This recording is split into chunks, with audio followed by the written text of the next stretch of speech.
Hello दोस्तों, मेरे YouTube channel में आप सभी का स्वागत है। मैं एक विवाह गीत का उठाना गाने जा रही हूँ। वीडियो पसंद आए तो लाइक, सब्सक्राइब और कमेंट करना। बरह बारिशव पलटे विदेशिया, यर लवटे विदेशिया, अरे संगमा सवतिया कै डोला रे ललनामा, अरे संगमा सवतिया कै डोला रे ललनामा।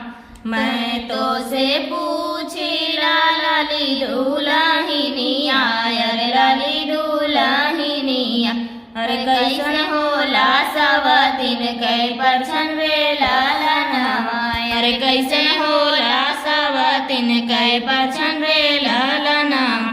तारे धराया चरा ऊपर धरा सुपवा, ऊपर धरा सुपवा, अरे लोड़वा से परछन होला रे ललनामा, अरे लोड़वा से परछन होला रे ललनामा। मैं तो से पूछी लाली दुल्हनिया, अरे लाली दुल्हनिया, कैसे होला सवतिन कै भोजन रे ललनामा, कैसे होला सवतिन कै भोजन रे ललनामा। तरे धरा डलिया ऊपर धरा भतवा, ऊपर धरा भतवा, अरे बीचवा महुरवा कै गाँठ रे ललनामा, अरे बीचवा महुरवा कै गाँठ रे ललनामा।